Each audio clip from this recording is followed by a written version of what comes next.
اسلام آباد میں امریکہ ایران تاریخی مذاکرات کے انتظامات مکمل ہیں۔ امریکی نائب صدر جے ڈی وینس کے ساتھ نمائندہ خصوصی اسٹیو وٹکاف، ٹرمپ کے داماد جاریڈ کشنر بھی امریکی مذاکراتی وفد میں شامل ہوں گے۔ ایرانی پارلیمنٹ کے اسپیکر باقر غالباف کی قیادت میں ایرانی وفد پاکستان آئے گا۔ ایرانی وزیر خارجہ عباس عراقچی بھی وفد کا حصہ ہوں گے۔ نائب وزیر اعظم اسلام آباد میں آنے والی میڈیا نمائندگان سمیت تمام غیر ملکی وفود کے لیے ویزا آن ارائیول کا اعلان کیا۔ ہمارے ساتھ موجود ہیں ڈان نیوز اسلام آباد کے بیورو چیف افتخار شرازی صاحب، اس پر ان سے بات کریں گے۔ افتخار شرازی صاحب، تمام تر انتظامات اسلام آباد میں مکمل ہیں؟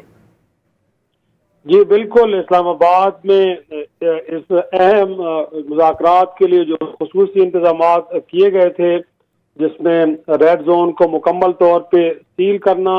اور ممکنہ طور پہ جو کنونشن سینٹر ہے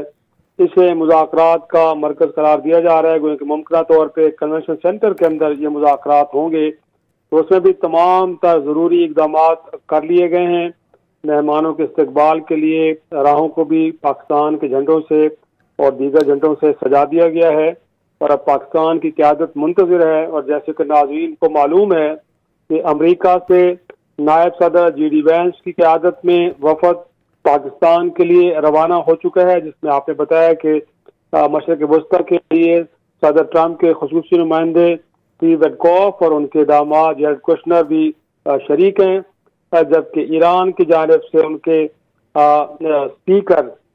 محمد باقر غالباف اور ان کے ساتھ ان کے وزیر خارجہ عباس عراقچی اس وقت میں شامل ہیں، وہ بھی پاکستان کے لیے محو پرواز ہیں۔ تو ممکنہ طور پہ ایران کا وفد تو پہلے پہنچے گا، اور اس کے بعد پھر امریکی وفد بھی رات گئے پاکستان میں لینڈ کرے گا، اور اس کے بعد کل کا دن رکھا گیا ہے مذاکرات کے لیے، اور کل صبح 8 سے 10 بجے کے قریب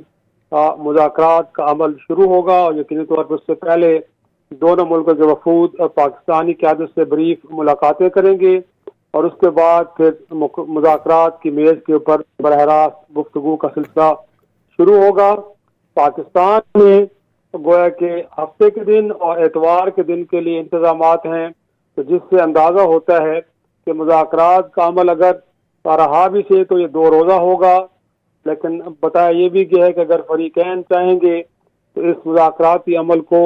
طوالت بھی دی جا سکتی ہے، لیکن اس دوران سائیڈ لائنز کے اوپر کافی کام ہو چکا ہے، اور یقینی طور پہ جو دونوں جانب سے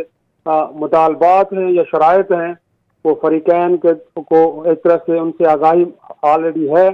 تو تمام جو اس مذاکرات کے اندر گفتگو ہوگی اس حوالے سے دونوں فریقین کی تیاری مکمل ہوگی یقینی طور پہ، اور وہ اپنا اپنا نقطہ نظر سامنے رکھیں گے۔ اب دیکھنا یہ ہے کہ امریکہ اپنی 15 نکاتی شرائط میں کتنی فلیکسیبلٹی لے کے آتا ہے،